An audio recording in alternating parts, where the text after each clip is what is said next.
Ann-Maree, the Whole Doctor. Welcome to my channel. If this is the first video that you're viewing, please check out the other videos. This one today, I'm really feeling called just to have a bit of a chat about dairy. Don't turn off the video. Look, I'm not a staunch vegan. I'm not militant about dairy. I've actually had this really inspiring, slow education on my own relationship with dairy, if you will, for several years actually. My background when I was growing up, my mum thought that dairy was like this complete food. We would have a glass of milk. She really felt like we would be getting everything in that milk. If I didn't want to have breakfast before going to school, it was like, just have a banana and a glass of milk, like you're done. And every night at dinner, regardless of what meal we were having, it would always include a glass of milk with that meal. And then into my teenage years, my early 20s when I was studying, I kind of kept going with this activity, with having this relationship with milk, if you will, whereby I felt, even as a poor student, if I had milk in the fridge, having cereal for dinner, having milk maybe prepared with Milo or some kind of, supplement drink like Sustagen or Activite, not brand dropping here at all. I don't have any of those products anymore for various reasons. But essentially, I felt like I was getting everything that I needed. My mother, myself, we were, along with everybody else, told that milk was this complete food. It was essential in a part of a good, healthy diet. That if you didn't have milk, if you didn't have dairy, then you were deficient in calcium, that this was the best way to get our calcium. And what we've come to learn slowly over time is that dairy, in particular cow's milk products, are really not the health food that we've been led to believe that they are.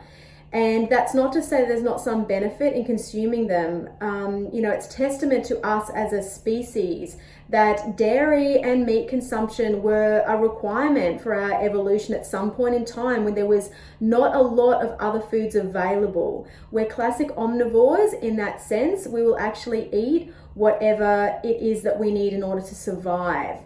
But in modern society, in what's available to us now, is an incredible plethora of really global foods.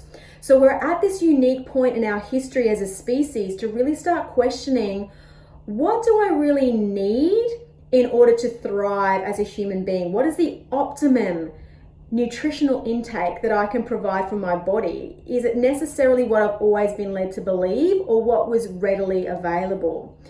So currently in the world, and all of these videos are my opinion based on my own research, but nowadays the dairy industry is a very, very different beast to what it was 100 years ago, 50 years ago, 30 years ago. A lot of our farming practices have become industrialized, and this inherently has changed the product that we are consuming at the end of the production process. And milk is no exception to this. There is some correlation with the meat industry as well, because obviously we're eating cows for meat as well. But we have actually completely changed how cows eat and what they eat. So in a factory farm situation where this is the vast majority of where our milk is actually coming from, our cows are no longer being fed on grass. So that's the normal diet for a cow. Cows are perfectly designed to convert grass into food for them in order to have a protein source, and they then produce a product that is optimal for feeding a baby cow and making it grow into another big cow. So what we've now done is, grass is getting harder to come by, it's not very efficient. We want to keep cows in ridiculous hundreds of numbers in one location. So we're now feeding them grains. Corn, soy are two very popular choices. And in fact, on the planet right now, the majority of grain that we grow is actually to feed cattle, whether it be for meat or for dairy. Now, the consequence of this is, by feeding them a different substrate, they have now been forced to alter their microbiome. So cows have 4 stomachs. Their microbiome is key. They need to digest and convert grass, which we certainly can't consume as a species, into energy and fuel for them. So they have quite a complex series of processes that go on. You can't really suddenly feed them a completely different substrate and expect the same result at the end. It's like putting a different fuel for your car. Say you drive diesel and you suddenly put an unleaded petrol in your car's not going to run. So no surprise here, we've actually deteriorated the general health of our cows and the entire way their gut functions.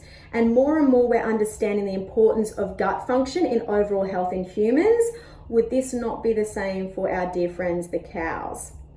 The other interesting thing is the calcium argument. So calcium, there's not actually that much of it in milk that we can't get from plant sources. And a really interesting fact I learned years ago was that the countries that consume the largest amount of dairy actually have the highest rates of osteoporosis. Now, osteoporosis is brittle bone disease and tends to have its onset later in life. And you've sort of been told, if you're aware, that you need to get your calcium deposits into your bones early, usually before the age of 30. So drink up with that milk. Now, it's simply not the case. So you definitely have to get your bone density early, but other things such as weight-bearing exercise are really, really crucial. And a lot of our very dense green leafy vegetables have a huge amount of calcium in them and are also an excellent choice.